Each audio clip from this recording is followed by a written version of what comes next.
Aku hanya memikirkan satu peraturan penting. Kenapa kau lakukan hari ini kalau kau bisa melakukannya besok? Hahaha. Few moments later.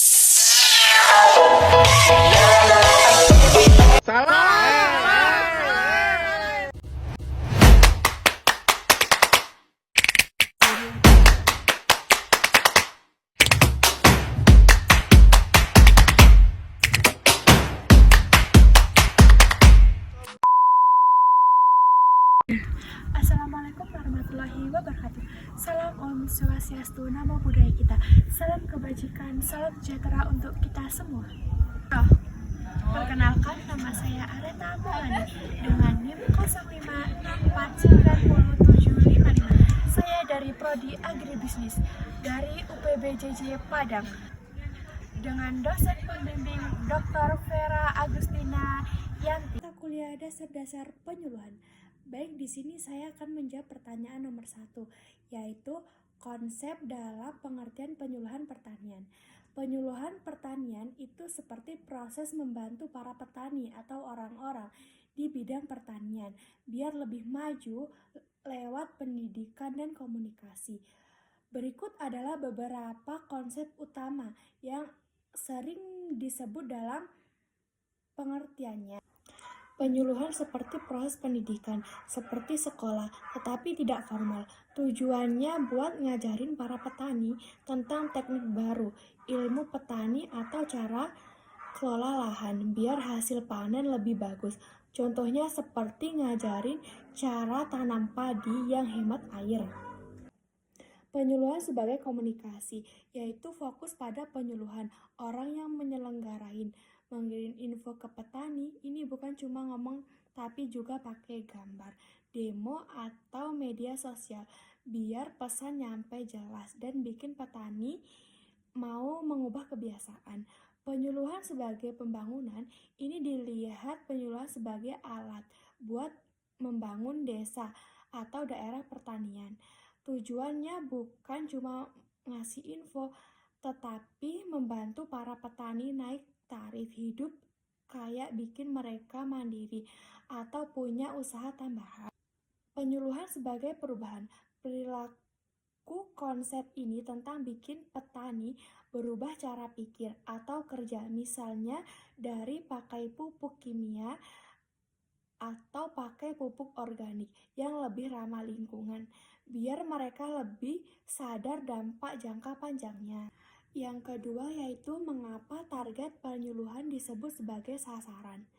Dalam sistem penyuluhan pertanian, target penyuluhan itu sering disebut sasaran karena istilah ini lebih tepat buat ngomongin kelompok atau orang yang jadi fokus utama.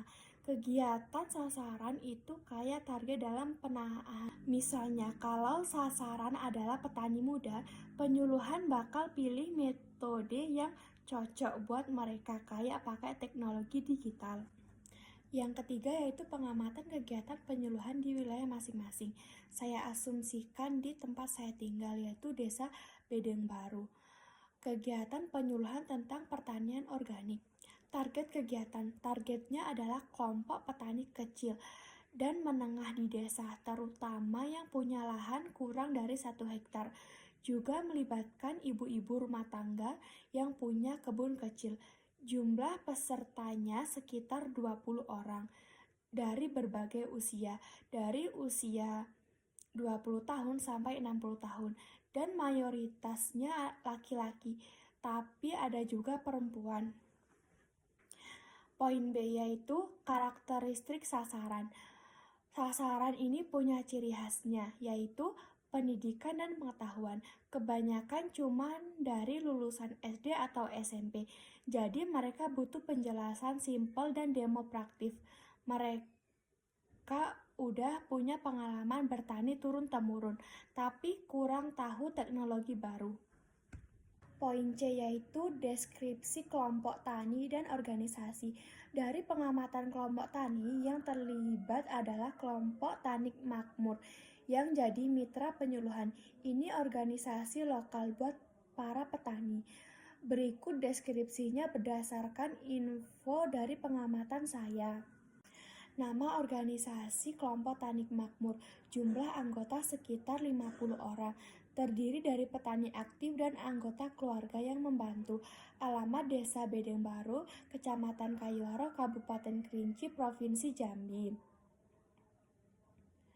Visi: menjadi kelompok tani mandiri dan berkelanjutan yang mampu meningkatkan kesejahteraan anggota melalui pertanian modern dan ramah lingkungan. Misi: mengembangkan teknik pertanian organik dan inovatif, meningkatkan akses pasar untuk menghasilkan pertanian, mendorong pendidikan dan pelatihan bagi anggota, melestarikan lingkungan desa melalui praktik pertanian hijau.